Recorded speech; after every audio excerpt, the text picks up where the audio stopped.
Hello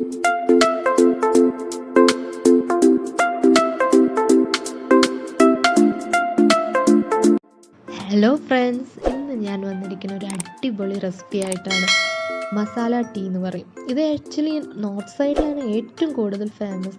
ഞാൻ ഗുജറാത്തിൽ ഒരു 1 ഇയർ സ്റ്റേ ഉണ്ടായിരുന്നു. ആ സമയത്ത് ഞാൻ ഈ റെസിപ്പി അവിടുത്തെ നോർത്ത് ഇന്ത്യൻസ് ഏറ്റവും കൂടുതൽ അവർ ചായ ഉണ്ടാക്കാൻ പറഞ്ഞാൽ കൂടുതലും മസാല ടീ ഉണ്ടാക്കാം.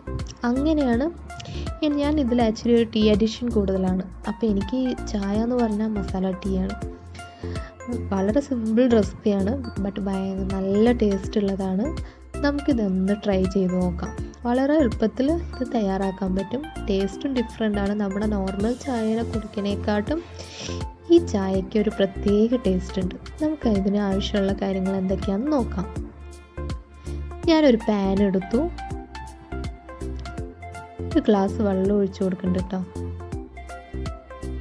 നിങ്ങൾക്കിപ്പോൾ പാലിന് തിക്നെസ് വേണമെങ്കിൽ അതിനനുസരിച്ച് പാലും വെള്ളവും അങ്ങനെ അഡ്ജസ്റ്റ് ചെയ്യാം.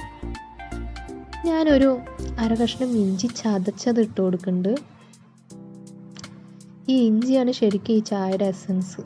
ഇതിൻ്റെ ഈ നീര് അതിലിറങ്ങുമ്പോൾ അത്രത്തോളം സ്വാദമാണ്. ഇനി നമുക്കൊരു ഏലക്ക, ഞാൻ അവിടെ 1 ഇട്ട് കൊടുക്കണുള്ളൂ. 2 ഗ്ലാസ് ചായ വെക്കണുള്ളൂ. നിങ്ങൾക്കിപ്പോൾ കൂടുതൽ ഏലക്ക ഇഷ്ടമാണെങ്കിൽ 2 ഇടാം. ഏലക്കയ്ക്ക് വന്നിട്ട് എന്താ പറയുക, പ്രത്യേക സ്വീറ്റിനൊക്കെ ഏറ്റവും കൂടുതൽ നമ്മളിടുന്ന ഏലക്കയാണ്. സ്വീറ്റ് ചായക്ക് പിന്നെ പറയേ വേണ്ട. പിന്നെ നമുക്കിപ്പോൾ ആവശ്യത്തിന് പഞ്ചസാര ഇട്ട് കൊടുത്തിട്ടുണ്ട്. ഇട്ട് കൊടുത്തതിന് ശേഷം ചായ നന്നായി തിളച്ചു. അപ്പോൾ നമ്മൾ 1 ഗ്ലാസ് പാൽ ഒഴിച്ച് കൊടുത്തിട്ടുണ്ട്. ഇല്ലെങ്കിൽ നിങ്ങൾക്ക് ഓൾറെഡി പാലെടുത്തിട്ട് ഇതിൽ വെക്കുകയും ചെയ്യാം, അങ്ങനെയും ചെയ്യാം. ഞാൻ ഇങ്ങനെയാണ് ചായ വയ്ക്കാറ്. പാലൊഴിച്ച് കൊടുത്തിട്ടുണ്ട്. ഇനി പാലിൽ കിടന്ന് ഒന്നുകൂടി ഒന്ന് തിളച്ച് വരട്ടെ. ഓൾറെഡി ആ ഇഞ്ചിയുടെ എസൻസ് ഒക്കെ അതിൽ ഇറങ്ങിയിട്ടുണ്ടാവും. എന്നിട്ട് നമുക്ക് ഈ പാലൊന്ന് കുറുക്കി എടുക്കാം കേട്ടോ. കുറുക്കി എടുക്കുമ്പോഴാണ് ആ തിക്നെസ് ഇതിൽ കിട്ടുക. തിളച്ച് വരുന്നുണ്ട്.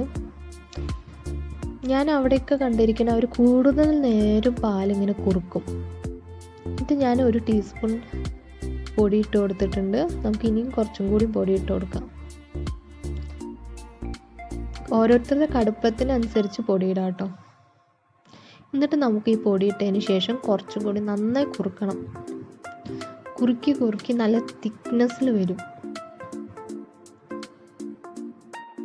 നന്നായി നമുക്ക് ഇളക്കി കൊടുത്ത് നന്നായി കുറുക്കിയെടുക്കണം. അപ്പോഴാണ് ഇത് നല്ല സ്വാദോടെ കിട്ടുക കേട്ടോ.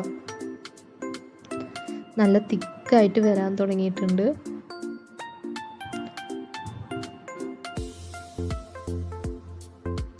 ഇപ്പം നമ്മുടെ ചായ നല്ല തിക്കായി വരാൻ തുടങ്ങി. അതിൻ്റെ ആ ഒരു ഇത് കാണുമ്പോഴേ അറിയാം നമുക്ക് എത്രത്തോളം നല്ല തിക്കായിട്ട് വന്നിട്ടുണ്ട്.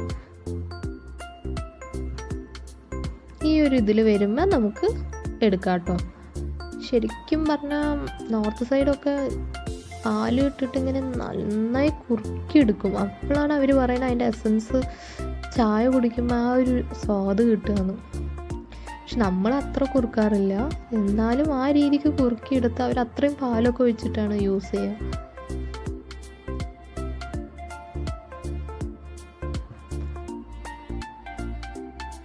നന്നായി കുറുകി വന്നിട്ടുണ്ട് കേട്ടോ.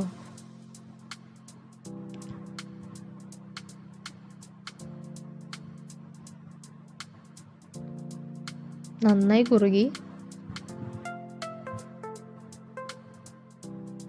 ഞാൻ കുറച്ച് ചായ ഇപ്പം ഉണ്ടാക്കുമ്പോൾ കുറച്ച് കൂടുതൽ സമയം എടുത്ത് തിളപ്പിച്ചിട്ടൊക്കെ ആയിട്ട് ഉണ്ടാക്കാം. ഇനി നമുക്ക് നമ്മുടെ കപ്പിലേക്ക് ഊറ്റിയെടുക്കാം കേട്ടോ.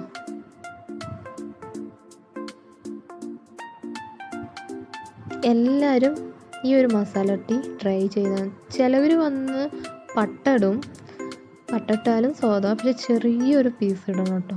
പക്ഷെ ഞാൻ കൂടുതൽ കഴിച്ചിരിക്കുന്നത് ഇഞ്ചിയും ഏലക്കയാണ് കൂടുതൽ. ഇനി നമ്മുടെ അടിപൊളി മസാല ടീ റെഡിയായി. ഇതെല്ലാവരും ഒന്ന് ട്രൈ ചെയ്ത് നോക്കണം. വളരെ സിമ്പിൾ റെസിപ്പിയാണ്. ഇതെല്ലാവരും വീട്ടിലൊന്ന് ഉണ്ടാക്കി ഫീഡ്ബാക്കൊക്കെ ഒന്ന് പറയണം കേട്ടോ.